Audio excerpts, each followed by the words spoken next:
시민사회단체들이 오늘 국정원에 대한 국민고발운동을 선포했습니다. 이런 가운데 이병우 국정원장은 다시 한번 국회에 출석해서 불법 사찰은 없었다고 말한 것으로 전해지고 있습니다. 내년 20대 총선을 앞두고 선거 제도와 선거구 개편 논의가 본격화되고 있습니다. 여야는 선거구 획정 기준과 의원 정수를 놓고 치열한 기싸움을 하고 있습니다. 국정원이 주로 삼성폰 해킹을 요구했다고 전해지고 있는 가운데 검찰이 수사를 시작했습니다. 그러나 정작 소가리를 해야 할 삼성은 그저 조용하기만 합니다. 오늘 집중 분석 시간엔 김영태 교육을 바꾸는 세임 대표와 함께 입시 교육에 당당히 거부 선언을 한 진주의 김다운 양 이야기를 짚어보겠습니다. 청와대와 홍대에서 매일 허다윤 양의 부모님 곁을 지키는 한 고등학생이 있습니다. 세월호 참사 미수습자 허다윤 양과 같은 나이인 19세 고3 학생 박재옥 군의 이야기입니다. 증권가에선 대우조선해양의 이주원 손실 쇼크가 발생했음에도 불구하고 그간 신용평가사들은 잘못된 정보만 강조한 것으로 전해지고 있습니다. 최유한 시사경제평론가와 함께 짚어보겠습니다.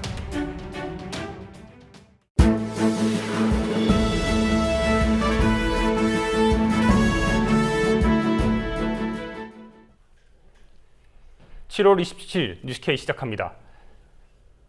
시민사회단체들이 오늘 민변에서 국정원에 대한 국민고발운동을 선포했습니다. 이런 가운데 이병우 국정원장은 다시 한번 국회에 출석해 불법 사찰은 없었다고 말한 것으로 전해지고 있는데요.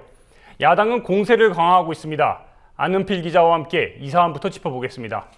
안녕하십니까? 네, 안녕하세요. 네, 오늘 시민사회단체들이 모였습니다. 국정원에 대해서 국민고발운동을 돌입했다고 하던데 어떤 내용입니까?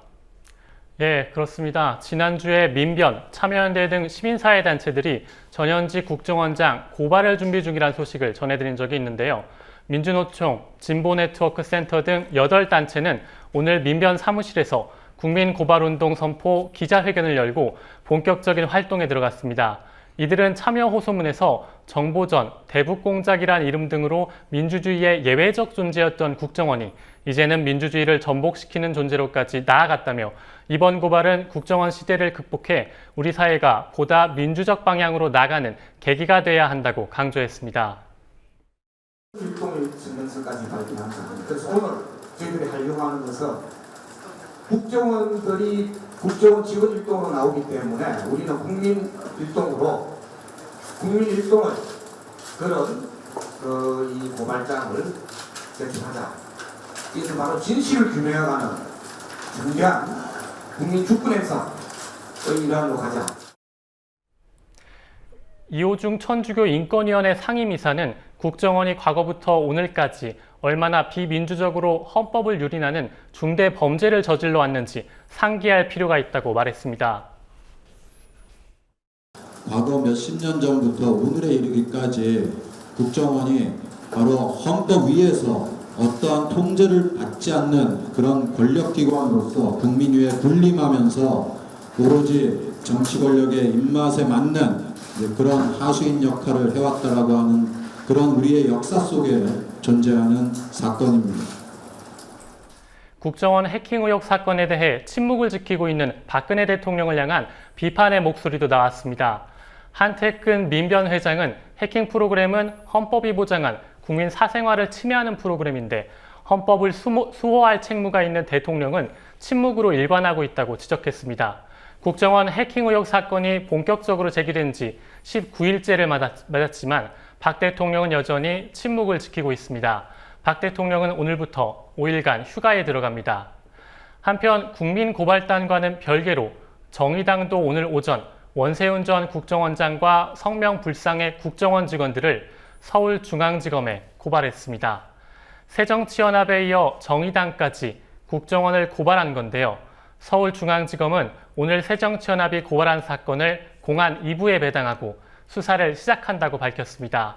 하지만 첨단범죄 수사팀이 아닌 공안부에 사건을 배당해 당장 검찰이 해킹이라는 기술적 측면에서의 수사보다 국정원과의 관계 등 정무적 판단에 비중을 둔 것 아니냐는 비판이 나옵니다. 국회 차원의 조사도 시작됐다고 하던데요. 어떤 내용입니까? 예, 그렇습니다. 국회는 오늘 오후 비공개 정보위를 열고 국정원으로부터 보고를 받았습니다. 이병호 국정원장은 직을 걸고 불법 사찰은 없었다고 말한 것으로 전해지고 있습니다. 또한 국내 사찰도 전혀 없고 리모트 컨트롤 시스템, 즉 RCS로는 카카오톡도 도청이 불가능하다라면서 국정원에 오면 자료를 보여주겠다고 말한 것으로 전해집니다. 하지만 국정원은 새정치연합이 요구한 로그 원본 등 30개 자료를 제출하지 않았습니다. 아무런 자료도 제출하지 않으면서 그냥 믿어달라는 건데요. 셀프 복구에 이은 셀프 검증이라는 비판이 나옵니다. 한편 안철수 국민정보지키기위원장은 해킹 프로그램 진상규명과 관련해 조건부 정보위 입성을 공식 선언했습니다.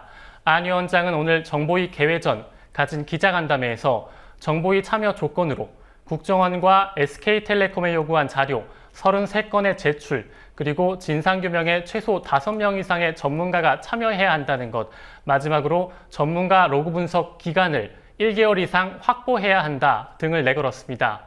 정보위에 들어가려면 먼저 제대로 검증을 할 수 있는 여건이 마련돼야 한다는 뜻입니다.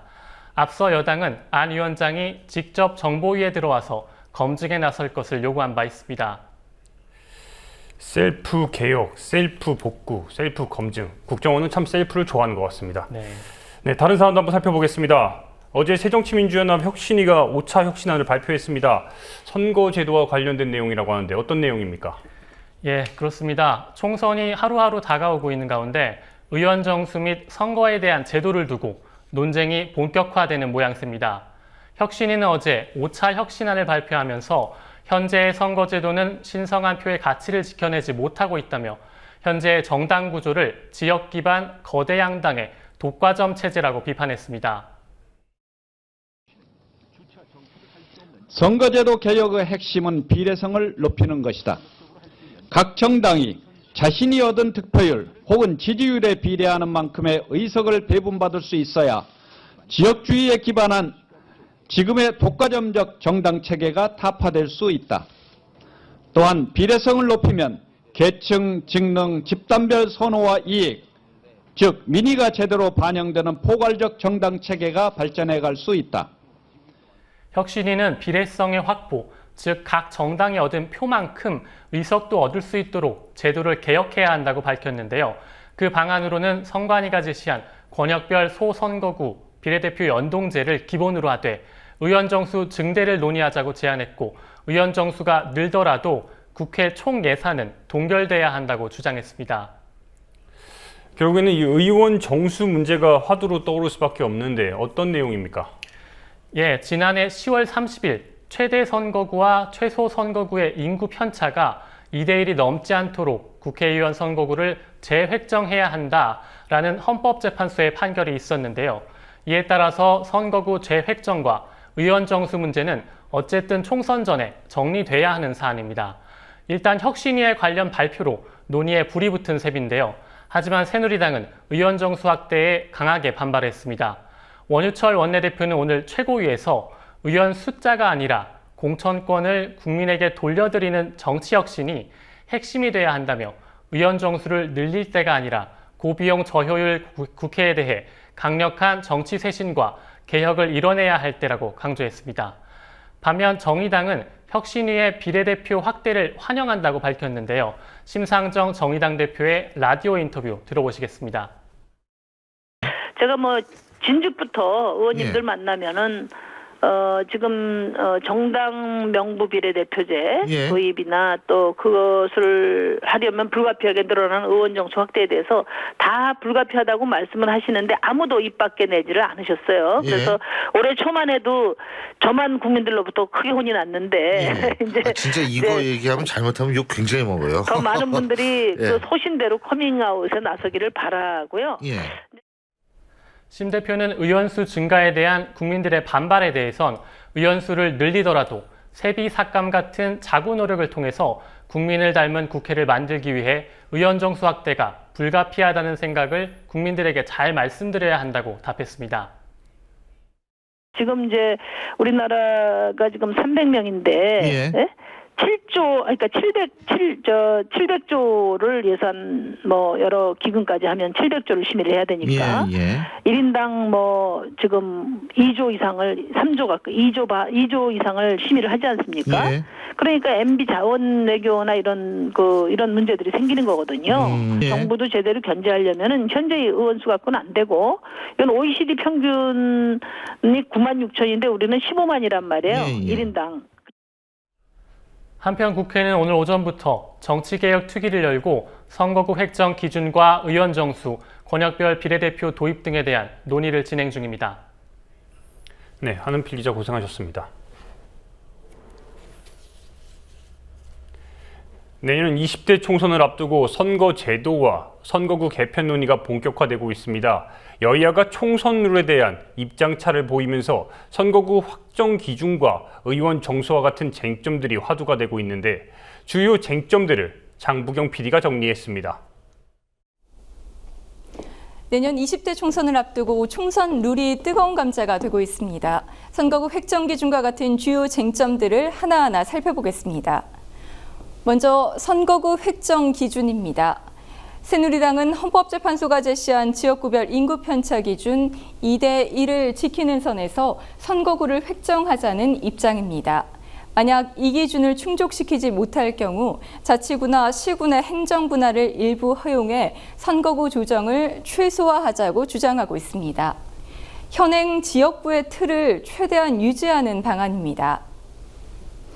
반면 새정치연합은 선거구의 연쇄적 재편을 감수하더라도 인구 기준을 충족시키는 행정구역상의 자치구, 시, 군, 구는 단일 지역구로 하자는 입장입니다. 인구 하한선을 미달하는 지역은 인근 지역과 묶되 그 수를 최소화하는 방안을 주장하고 있습니다. 새누리당과 다르게 변화가 큰 방향을 선호하는 셈입니다. 다음은 권역별 비례대표제입니다. 중앙선관위는 지난 2월 권역별 비례대표제를 제안했습니다. 전국을 서울권, 경기, 인천, 강원권, 경남, 부산, 울산권, 대구, 경북권, 충청권, 전라, 제주권 이렇게 6개 권역으로 나누는 방식입니다. 전체 의원 정수를 권역별 인구 비례에 따라 나누되 지역구와 비례대표 비율은 2대1 범위에서 정하도록 한 것입니다. 각 정당은 권역별로 얻은 득표율에 따라 의석을 배분받고 지역구 당선인을 제외한 나머지 인원을 비례대표 명부 순위에 따라 권역별 당선인을 결정하는 방식입니다. 이에 대한 여야의 입장은 역시 다릅니다. 새누리당은 반대 입장입니다. 이 제도가 기존의 선거제도의 틀을 완전히 바꾸는 것이고 지역 등에 기반한 군소정당의 난립을 부추길 수 있다고 지적합니다. 새정치연합은 도입하자는 입장입니다.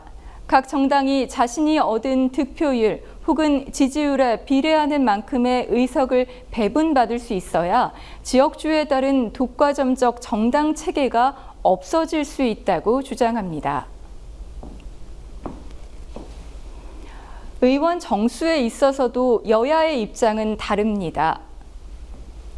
새누리당은 의원 정수 확대에 부정적입니다. 선거구 획정의 안으로 늘어나는 지역구만큼 비례대표 의석수를 줄여 정수를 유지하는 방식을 주장합니다. 새정치민주연합은 비례대표를 줄이지 않고 늘어나는 지역구만큼 의원 수를 늘리는 것을 선호하는 입장입니다. 김무성 새누리당 대표가 적극 추진하고 있는 오픈 프라이머리, 즉 완전 국민 공천제입니다. 정당이 공천하는 국회의원 후보를 어떻게 뽑을 것인가에 대한 문제입니다. 정당들이 후보를 뽑기 위해 실시하는 예비 경선을 일반 유권자들에게 개방하는 제도인 이 오픈 프라이머리는 소속 또는 지지 정당과 관계없이 정당들의 경선장을 찾아 등록만 하면 누구라도 투표를 할 수 있습니다. 국민들이 직접 뽑아 당선 뒤 소신껏 정치할 수 있다는 장점이 있지만 인지도가 높은 현역 정치인들에게 유리하고 정당의 정체성이 약해질 수 있다는 단점이 있습니다. 또한 다른 정당 지지자들이 의도적으로 참여해 경쟁력이 약한 후보를 지원하는 역선택이 생길 수도 있습니다. 새누리당은 이미 오픈 프라이머리를 당론으로 확정했습니다. 현행 제도대로 갈 경우 유승민 전 원내대표 사퇴 이후 당내 소수파에 불과한 친박이 공천권을 독식하게 만드느니 현역에게 유리한 오픈 프라이머리 도입을 요구한 것 아니냐는 분석이 나옵니다. 새정치연합은 현역 의원들의 기득권을 강화할 수 있다며 새누리당이 추진하는 형태의 오픈 프라이머리에는 반대하는 입장입니다. 경선 룰에 따라 당락이 좌우되고 선거의 승패가 갈리는 만큼 여야가 어떤 조정을 거쳐 현실적인 대안을 내놓을지 주목됩니다. 국민TV 뉴스 장부경입니다.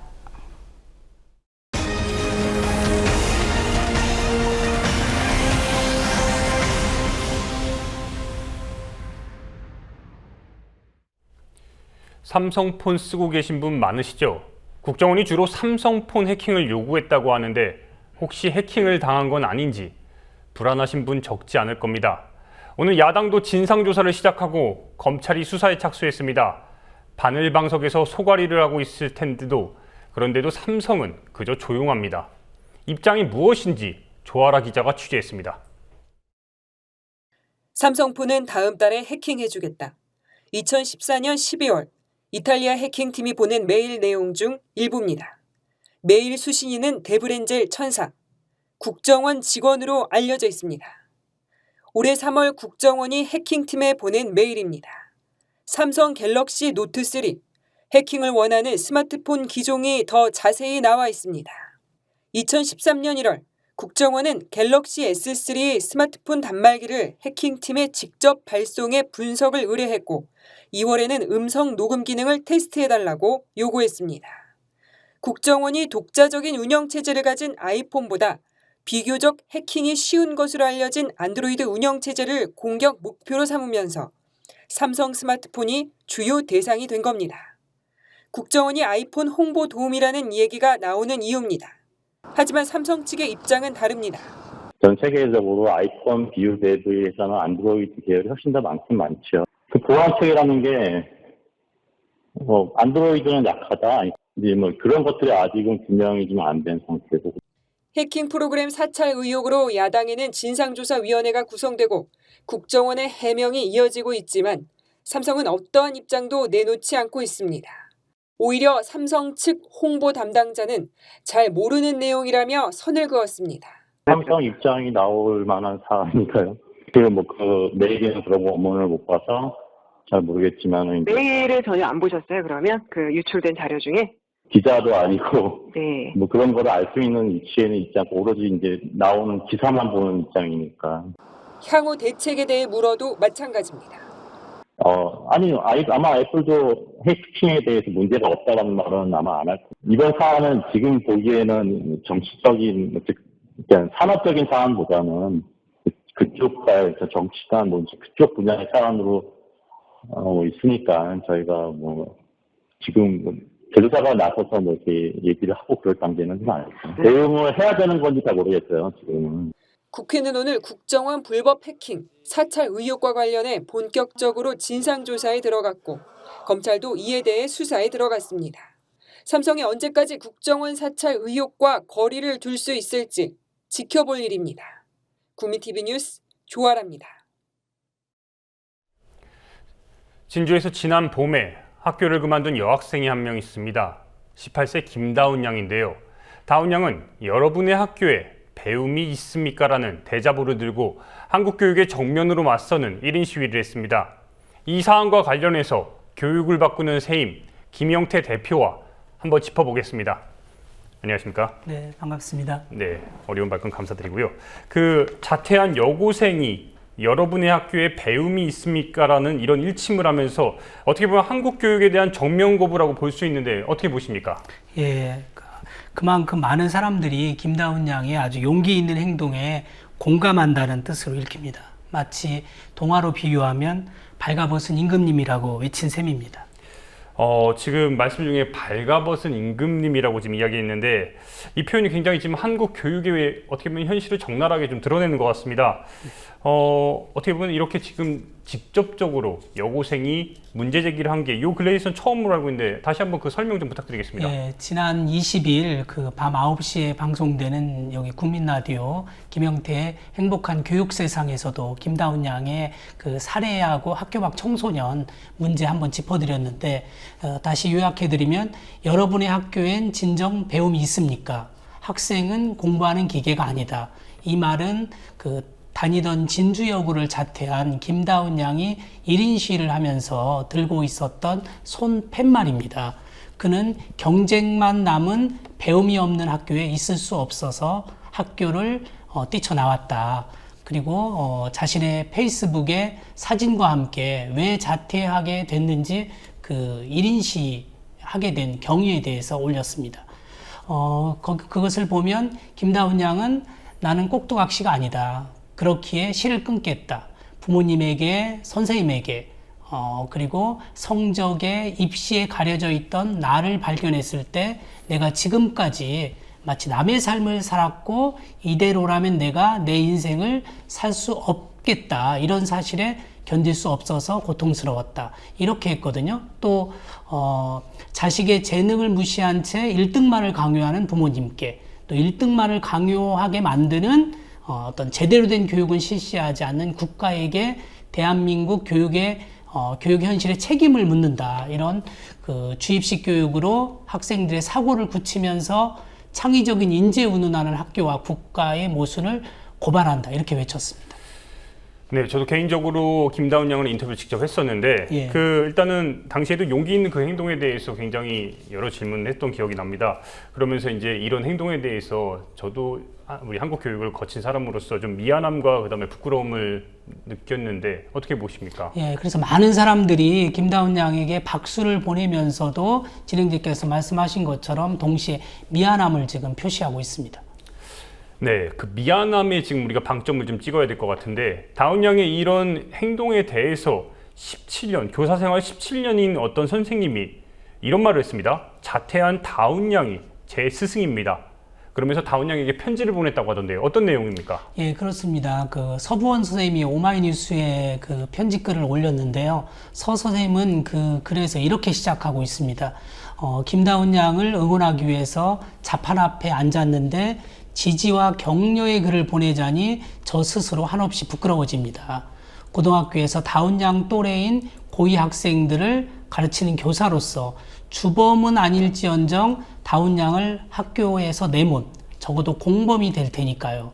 정말 미안합니다. 친구들과 즐겁게 공부하며 마음껏 꿈과 끼를 펼쳐야 할 학교가 고작 이 정도밖에 안 돼서 매일 아침 고개를 떨군 채 퀭한 눈으로 그 교무를 들어서는 아이들의 모습을 보면 제가 교사인지 간수인지 헷갈립니다. 이제 그마저 무덤덤해졌지만 여하튼 줄줄이 통학버스에서 내려오는 그 아이들을 보면 흡사 공장의 컨테이너 벨트가 돌아가는 모습 같기도 합니다. 이렇게 적고 있습니다. 네, 공범이란 말과 교사인지 간수인지 헷갈린다는 말이 참 아프고 안타까운데요. 근데 이 말인즉 그러니까 학교가 교도소와 같다는 건데 이거는 어떻게 보면 예전에 뭐 저도 마찬가지고 지금 대표님도 마찬가지고 예전의 모습과 전혀 달라지지 않았다는 걸로 볼 수 있는 거죠. 예, 그 서 선생님이 다운 양이 그 손으로 눌러 쓴 대자보 손 팻말을 몇 번이고 반복해서 읽었다고 합니다. 뭐라고 표현하였냐면 그 글 속에 다운 양을 가리키는 나를 교사인 나로 이렇게 바꿔 읽어도 전혀 어색하지 않았습니다. 학생과 교사라는 입장만 서로 다를 뿐 머리와 가슴을 옥죄고 있는 똑같은 고민이기 때문입니다. 배움이 없는 학교에서 다운 양의 말대로 학생들이 꼭두각시라면 교사 역시 그저 영혼 없는 밥벌이일 뿐입니다. 라고 그 선생님 입장에서 아주 뜨겁게 공감하고 있습니다. 이 때문이니까 그 서보원 선생님이 수업 시간에 그 큰 대자보를 직접 들고서 있는 이런 다운 양의 그런 모습을 학생들에게 보여줬다고 하던데요.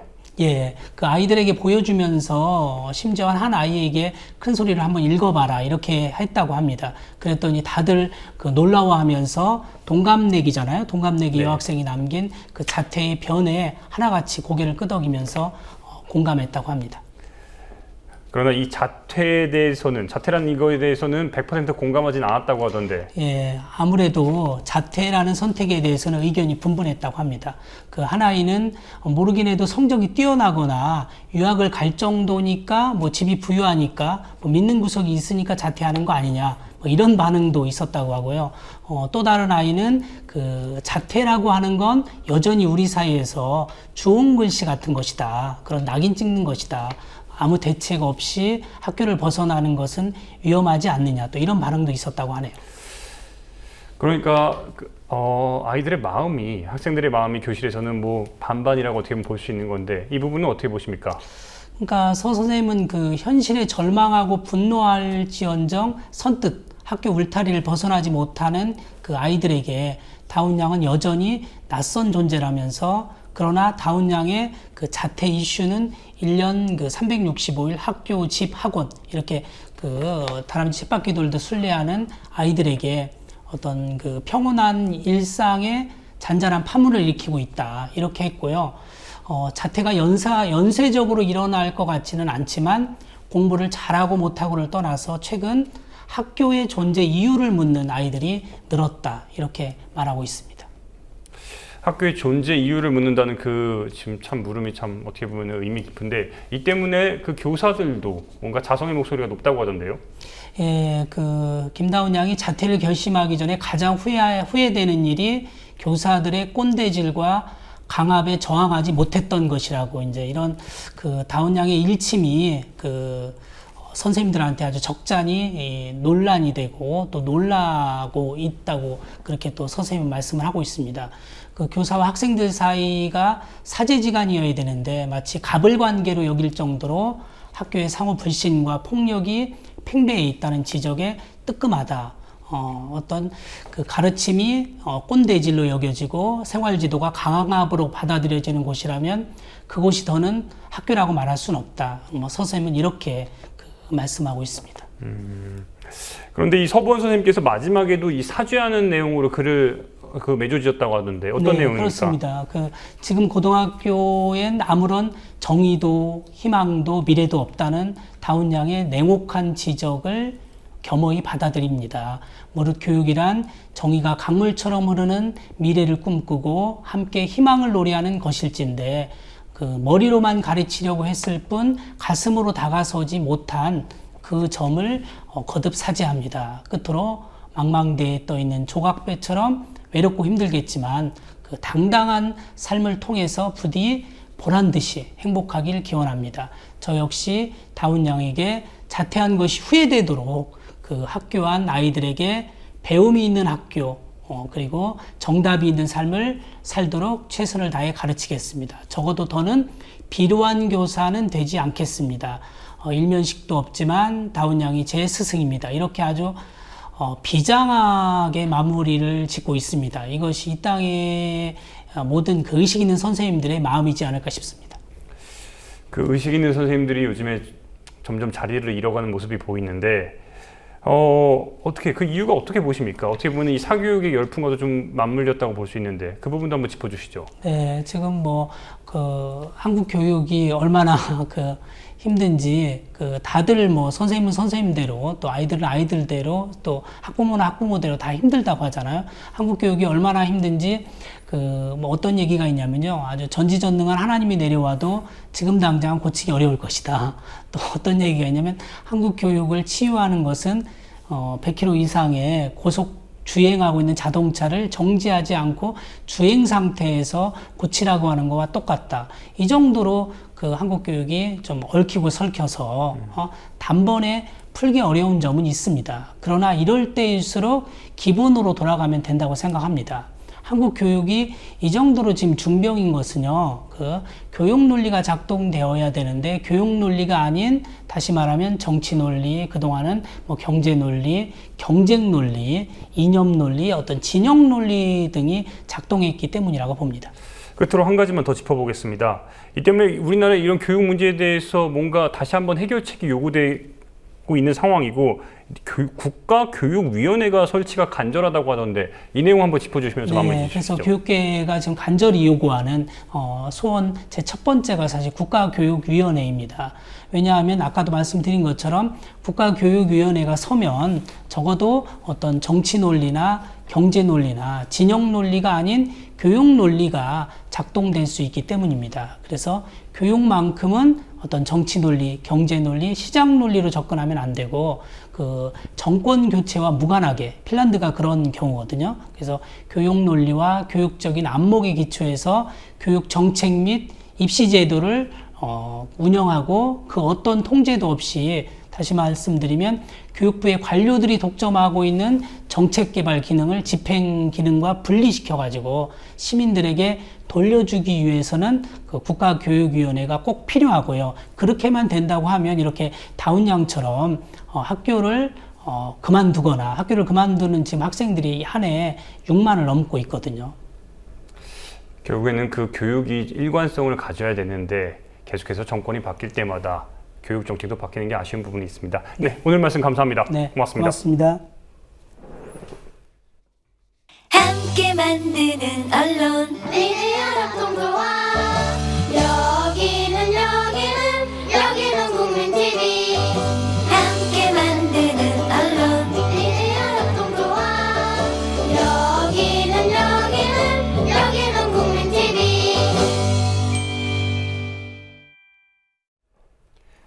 청와대 옆 청운동과 젊음의 거리 홍대에서 매일 다윤 부모님 곁을 지키는 한 고등학생이 있습니다. 세월호 참사 미수습자 허다윤 양과 같은 나이인 19세 고3 학생 박재옥 군인데요. 재옥 군은 오늘도 아직 세월호에 사람이 있다며 피켓을 들고 서명을 받습니다. 다윤 부모님 지킴이 박재옥 군을 직접 만나고 왔습니다.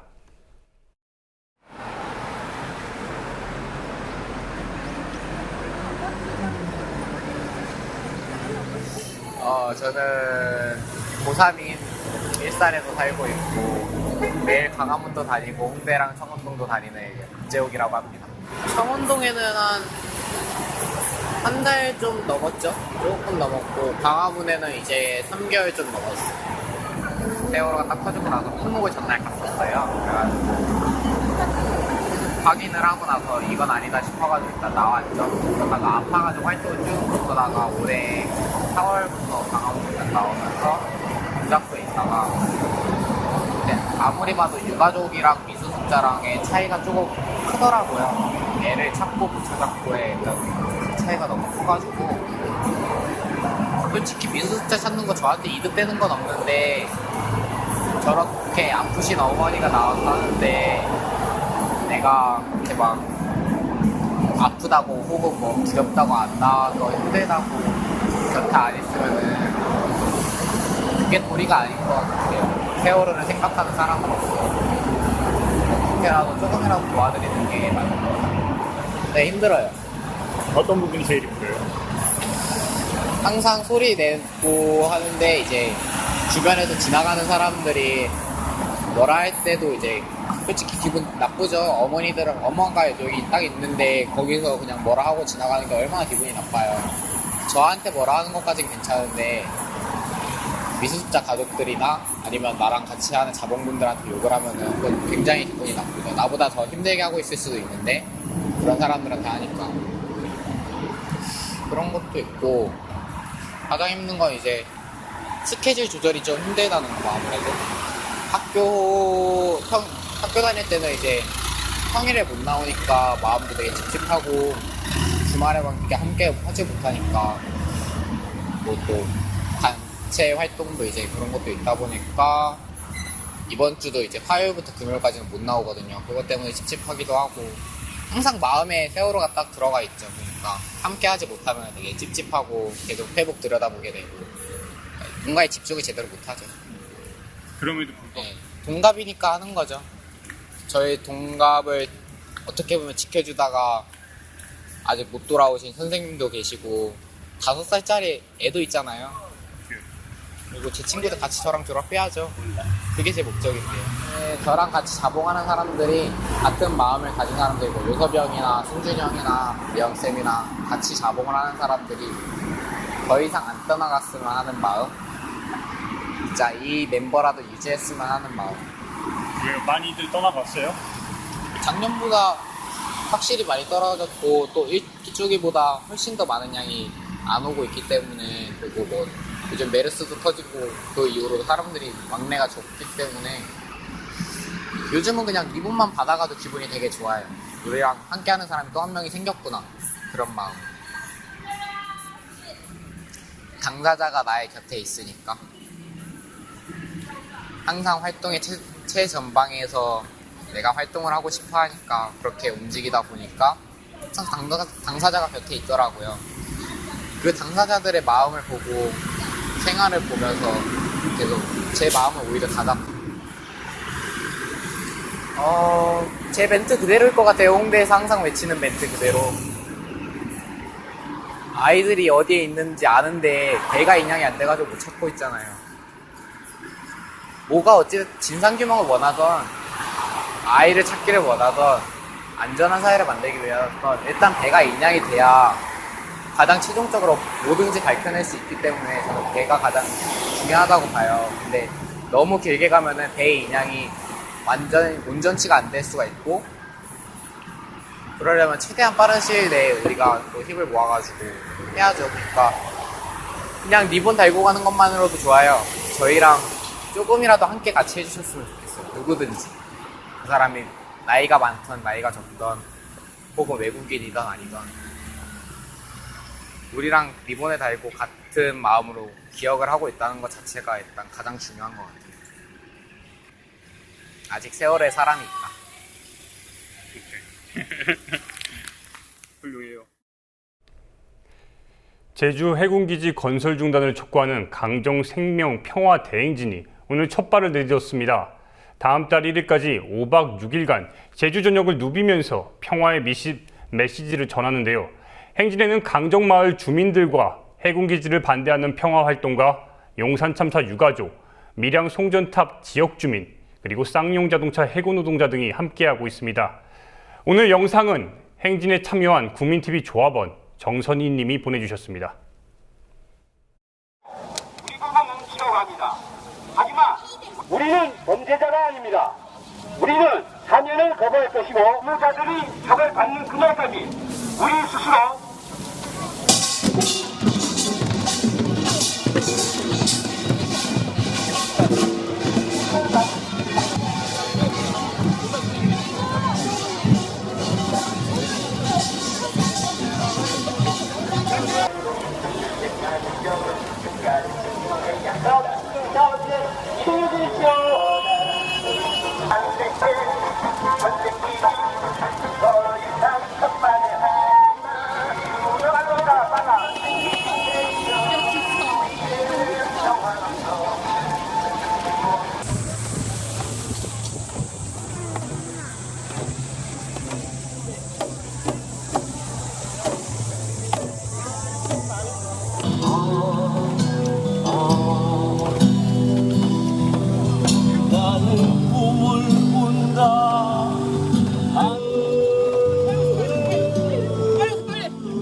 증권가에선 대우조선해양에 2조 원 손실 쇼크가 발생했음에도 그간 신용평가사들과 증권사들은 잘못된 정보만 강조한 것으로 전해지고 있습니다. 위험을 충분히 눈치채고도 투자자를 보호하기 위한 감시, 경보의 역할을 전혀 하지 않았다는 지적인데, 최요한 시사경제평론가와 함께 이 사안 짚어보겠습니다. 안녕하십니까? 예, 안녕하십니까? 대우조선해양의 2조 원 손실 쇼크, 도대체 어떤 상황인 겁니까? 이게 제조선업의 부실은요, 작년에 뭐 저유가 문제라든지 해양 플랜트 사업의 좀 부실이라 이런 것들 때문에 더군다나 삼성중공업과 현대중공업 굉장히 영업 손실을 봤거든요. 그런데 뜬금없이 올해 영업이익을 보니까 유독 대우조선해양만 작년 영업이익이 4,500억이라는 거예요. 이건 사실 말이 안 되거든요.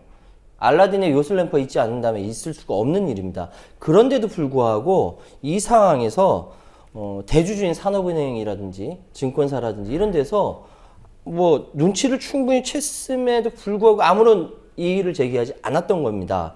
이 상황에서 아무래도 원래 가지고 있은 자기들의 그 의무를 방기했다라고 얘기할 수밖에 없는데 이번에 그러면서 사장이 바뀌었어요. 대우조선 사장이 정성립 사장으로 바뀌면서 과거를 보니까 형편이었거든요. 그래 뭐라고 얘기했냐면은 이제 그 첫 기자회견에서 네. 과연 작년에 우리만 잘했을까 의문이 든다. 이거는 증권사들한테 우리 실적 다시 한번 제대로 살펴봐야 된다라는 이야기거든요. 그렇게 된다면은 증권사들 다 알고 있기 때문에 이거 투자자들을 위해서 이거 보고서 바꿔야 된다라는 신호를 준 것임에도 불구하고 계속 매수 의견 줬습니다. 이건 증권사들 정말 비판받아야 되는 부분이거든요. 그래서 결국 정성립 사장이 다시 정확하게 제대로 파악하겠다라고 이야기를 했음에도 불구하고 여전히 그 증권사 18곳 중에 12곳 이상이 매수 의견이고요. 나머지는 다 중립이었습니다. 매도 의견 한 군데도 나오지 않았어요. 이 난리가 나니까 지난 23일 날 유진투자증권에서 매도, 그리고 SK증권 27일 날 중립 이렇게 바뀌었거든요. 기껏 목표치 하향 정도로 바뀐 거예요. 이게 뭐냐면은 지금 투자자들은 아주 속이 탈 겁니다. 왜? 증권사들이 이거 매수해라라고 해서 그 리포트대로 돈 투자해가지고 했는데 지금 반토막 났어요. 반토막이 더 났죠. 그래서 담배 두 갑가치도 안 된 7천 몇백 원으로 지금 떨어진 상태입니다. 이것을 누가 책임집니까? 당연히 증권사들에서 석고대죄해야 할 문제입니다. 뿌리 깊은 이 문제는 어디 있느냐? 왜 뻔히 그 손실 날 거를 다 예측하고 눈치챘음에도 불구하고 왜 이런 현상이 벌어지냐? 이거는 매도 리포트에 대한 기피 문화가 있다는 거죠. 즉 어떤 애널리스트가 어떤 회사에 예를 대우조선해양 같은 큰 회사에 대해서 매도해야 합니다라고 레포트를 내게 되면은 주변에 있는 애널리스트는 물론 그 회사로부터 왕따를 당하는 이런 잘못된 뿌리 깊은 매도 그 리포트 기피 문화가 있었던 거예요. 그러니까 작년 1년 동안 국내 증권사에 있는 기업 분석 보고서 중에 28,700여 건 중에 겨우 매도 의견을 낸 보고서 다른 회사들 다 0.1%밖에 안 돼, 23건밖에 안 된다는 거예요. 그러면 투자자는 지금까지 증권사에서 얘기하는 거 다 믿고 이렇게 했는데 그걸 자기들이 그 상황의 문화가 이래가서 못했다. 이건 투자자 속이는 거 아닙니까? 결국은 이런 문제들이 뿌리 깊게 박혀 있다 보니까 이런 문제가 드러난 겁니다.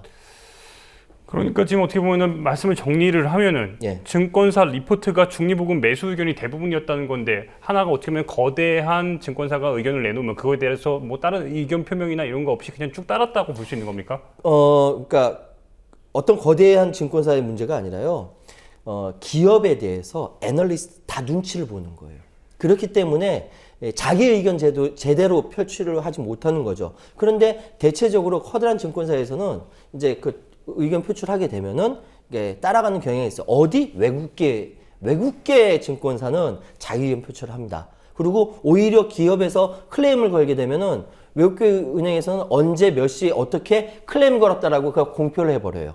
그렇기 때문에 외국계 증권사에 대해서 우리나라 기업들이 을이고 우리나라 기업들은 우리나라 증권사에 대해서는 갑이 되는 거예요. 이 수직 구조가 돼 있어요. 말이 됩니까? 이거 우리 투자자분들 잘 아셔야 됩니다. 그렇게 말입니다. 이런 가운데 이 국민연금이 지난 5월과 6월에 걸쳐서 세 번에 걸쳐서 대우조선해양의 이 주식을 대거 매도한 것으로 나타났는데 그렇죠. 이 부분은 어떻게 이 리포트 그 지금 매도 의견과 관계가 있는 겁니까? 그건 아니고요. 증권사 매도 리포트 의견과 관계 있다기보다 그 회사채를 증권사가 갖고 있는 거예요. 대우조선해양 주식을 갖고 있는 거고 국민연금은요. 그 안에 투자에 관련된 객관적인 다른 조직이 따로 있습니다. 애널리스트만큼의 전문성 가진 조직이 따로 있기 때문에 진짜 5월, 6월에 해서 세 번에 걸쳐서 대우조선해양 위험하다, 팔아야 한다 해서 판 거고 그 증권사 리포트 매도 여기서 또 하나 걸리는 부분이 뭐냐면은 대우조선 회사채 있지 않습니까? 주식이요. 하나대투증권이 850억을 갖고 있어요. 제일 적다고 하는 게 LIG 그 손해보험이 27억을 갖고 있어요. 그러니까 증권사 자체도 대우조선해양의 주식을 갖고 있는 거죠. 이거 팔라고 하기가 증권사 스스로도 어려운 겁니다. 근데 그거보다 더한 거는 그 증권사들의 말을 믿고 그 투자하는 투자자들한테 피해를 끼친다는 것이고, 그런데 국민연금 같은 경우는 자기 독자적인 그 해석할 수 있는 힘을 갖고 있고 전문가들이 있으니까 팔아야 된다고 한 거죠. 그러니까 눈치 빠른 사람들 국민연금 파니까 따라 판 사람들도 있을 거예요. 그런데 많은 일반 투자자들은 국민연금이 어떻게 움직이는지 모르기 때문에 증권사 리포트만 받아보고 그거 가지고 활동을 했던 거죠. 그런데 지금 얘기는 뭐냐면은 그 대우조선해양이 이 회사채에 대해서 계속적으로 이야기할 때 아직 그 위험은 위험하지 않다라고 이야기한 게 뭐냐면은 2, 3년 전부터 그건 있습니다. 그 조선업의 특징을 이해해야 되는데, 조선업은 어제 계약해서 오늘 돈 받아서 하는 게 아니거든요. 2, 3년 전부터 계약을 해서 그걸 가지고 지금 와서 일을 하는데, 그 사이에 회사가, 그러니까 대우조선해양 같은 회사가 무너질 수 있고 망할 수 있으니까 선주들이 그걸 계약을 할 때 선수 환급 보증이라는 안전장치를 놓습니다. 그 안전장치 때문에 오는 거고, 근데 이 안전장치가 있다 이거죠. 그러니까 주채권은행이 산업은행이 보증을 했다는 거죠. 그렇기 때문에 아직은 위험하지 않다라고 이야기를 하고 있는 겁니다. 대우조선해양에서는. 그런데 문제는 이 대금이 바로 확보된다는 보장은 없거든요. 왜? 지금 저유가라든지 계속적으로 안 좋은 상황들이 국제경제적으로 안 좋은 상황이 계속 벌어지고 있기 때문에 이것이 이 조선업이 여전히 그 불황에 빠져서 갈 수밖에 없는 상황인데, 그렇다고 해서 현재 수주받은 거 일을 안 할 수는 없고, 이것이 한꺼번에 몰리게 되면 대우조선해양 위험하거든요. 지금 아까 그 작가 레포트를 봤는데 지금 당장 이번에 실사 끝나고 나서 매각한다라고까지 이야기가 나오고 있어요. 이건 대우조선해양의 리스크거든요. 이런 거 투자자들이 알아야 됩니다. 투자자들을 속이는 증권사 애널리스트는 사기치는 거예요. 예. 결국에는 지금 이야기만 종합을 하면은 예. 결국에는 투자자들, 그러니까 소위 얘기하는 개미 투자자들이 큰 손해를 볼 것이 예상이 되고 실제로 손해를 본 것처럼 보이는데 이 부분은 어떻습니까?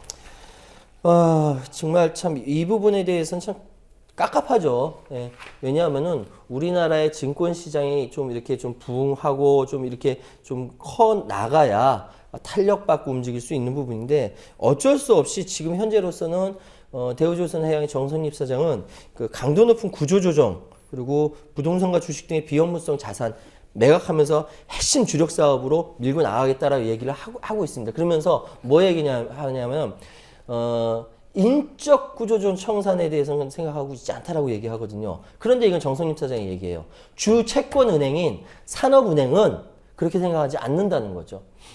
이번 사태에 또 다른 책임을 져야 되는 거는 주 채권은행인 산업은행입니다. 산업은행 뭐 했냐면요, 대우조선해양에 산업은행에 있던 임원들을 부사장으로 꽂았어요. 부사장으로 여러 명 꽂았어요. 부실에 대해서 산업은행도 책임이 있는 겁니다. 지금 와가지고 산업은행이 화들짝 놀라는 척 하면서 이럴 줄 몰랐다, 이거 강도 높은 구조조정 해가지고 매각하고 막 하겠다라고 이야기하기에는 산업은행의 책임이 어마어마하게 큰 겁니다. 왜? 그거 다 산업은행도 다 알고 있는 상황이었거든요. 그렇게 생각하지 않습니까? 주채권은행인데 그거 실제로 돈 흘러가고 이거 모르겠어요? 자기 돈 움직이고 하는 건데 다 알고 있으면서도 이제 와서 마치 대우조선해양만 잘못했다는 듯 이렇게 심판자의 모습으로 막 이렇게 군림하고 있는 모습이거든요. 이거와 함께 금융 감독 담당 이쪽도 마찬가지로 책임을 져야 되는데, 어쨌든 지금 가장 그 책임을 져야 할 부분이 산업은행, 역시 주채권은행으로서 책임져야 된다는 말씀을 드릴 수 있습니다. 결국에는 이번에도 지금 상황을 다 종합해 보면 총체적인 난국인데 이거에 대한 어떻게 해결책이나 접근 방법은 어떻게 해야 됩니까? 이게 참 그게 어려워요. 왜냐하면은 지금 만약에 해양업이, 해양 플랜트 산업이라든지 조선업이라든지 이런 것들이 좀 화랑이고 한다고 하면은 좀 이렇게 현대중공업, 삼성중공업, 그리고 3대 대우해양조선, 이게 우리나라 세계적인 조선 회사로서 이렇게 좀 서로 이렇게 커뮤니케이션 하면서 수주도 해가고 경쟁해가면서 이렇게 클 수 있는데, 전 세계적으로 조선업에 대해서는 불황이거든요. 더군다나 그리스 사태 보십시오. 그리스가 세계에서 굉장한 조선 강국이거든요. 우리나라 어깨를 견줄만. 그리고 우리나라에 수주를 많이 줍니다. 그런데 그리스 자체가 위험에 빠져 있는 상황이고 그러다 보니까 전 세계적인 조선업 자체는 굉장히 불황이 되어 있기 때문에 이걸 헤쳐나가기가 굉장히 쉽지가 않습니다. 그렇다면 기본적으로 무엇을 할 것인가? 지금 벌어진 상황에 대해서 첫 번째 감시 감독해야 되는 애널리스트들, 증권사들, 투자자들한테 잘못했습니다. 죄송합니다. 뭐 오늘 보도에 그렇게 반성합니다. 이렇게 나오더라고요. 이런 게 첫 번째 성립이 돼야 되고 두 번째 산업은행, 주채권은행인 산업은행에서 철저하게 비업무 자산 매각하고 뭐 어떻게 한다 철저히 하되 그 자체의 책임 라인 책임져야 되는 부분입니다. 그리고 말씀드리기 좀 뭐하지만 현재의 증권사의 문화, 즉 커다란 기업에 대해서 눈치 보고 애널리스트들이 자기 의견 제대로 이렇게 의견 제시하지 못하는 이 문화 바뀌지 않으면은 여긴 조선업이죠. 다른 그 산업도 똑같이 영향받으면서 그럴 수 있다라는 것이죠. 이런 문화 바꾸는 것까지 총체적으로 다시 한번 들여다보고 점검해야 된다. 이렇게 말씀드릴 수 있습니다. 그나저나 근데 한 가지 걱정입니다. 최 평론가 이렇게 지금 기존의 애널리스트를 이렇게 비판을 하고 비평을 하는데 예. 그냥 어떻게 보면 기존의 문화에 대해서 쉬쉬하던 것들에 대해서 이렇게 공개적으로 이야기를 해도 되는 겁니까? 저 이렇게 공개적으로 얘기한 거 세 번째 얘기하는 거고요. 가장 세게 이제 국민TV에 와서 가장 세게 얘기하는 건데 이거는 제가 이렇게 공개적으로 얘기해도 대한민국 애널리스트 저한테 뭐라고 할 수 없는 게 명백하게 잘못된 걸 잘못되게 이렇게 수면 위로 부상한 거기 때문에 기왕에 드러난 상처가 있다면은 무엇이 잘못됐고 무엇이 잘 됐고 어떻게 고쳐나갈 것인지 다 까발리고 상처 치료하고 다시 이렇게 출발하는 것이 좋지. 만약에 이것이 뭐 인적으로 서로 애널리스트 제 친구들 많거든요. 그 친구들이랑 같이 뭐 이렇게 해서 덮고 넘어갔다간 더 큰 사고가 터진다. 대한민국 IMF가 터져서 망할 뻔했던 이유는 뭐냐면은 그런 부실이 있음에도 불구하고 서로 인맥관계에 묶여가지고 쉬쉬쉬쉬 하다가 대통령한테 엉뚱한 보고 하고 이러면서 망할 뻔했던 것이거든요. 이거 다시 한번 반복하면 안 되거든요. 그래서 다시 한번 말씀드리는 겁니다. 예, 오늘 말씀 고맙습니다. 네, 감사합니다.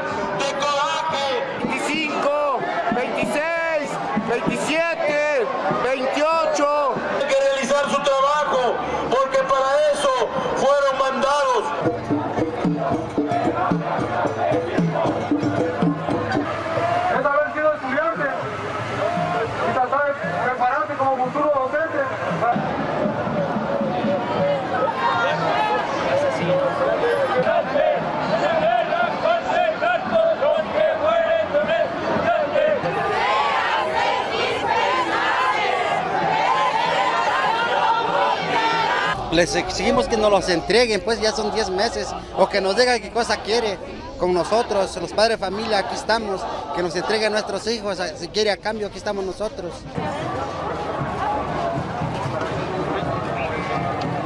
Puerco gobierno que tenemos, a este gobierno maldito, muy difícil, pero que aquí estamos. Mientras no haya pruebas científicas irrefutables de que estén muertos, los padres y los estudiantes tenemos la obligación moral, ética, de seguir buscándolos. Y es una obligación de padre también continuar en la búsqueda. No podemos abdicar de la misma si no tenemos evidencias científicas irrefutables. Seguiremos recorriendo el país entero a nuestros 43 compañeros y desde aquí les decimos, pero necesitamos estar unidos, tanto por los 43. Yo en lo personal he pensado siempre de hacer algo fuerte, ¿sí? Luego renunció o lo quitaron de ahí. Solamente ellos saben por qué lo hicieron. 본격적인 휴가철입니다. 더위에, 태풍에 걱정이 많아집니다. 항상 몸 챙기시기 바랍니다. 오늘 뉴스 마치겠습니다. 시청해주신 조합원, 예비조합원 여러분 고맙습니다.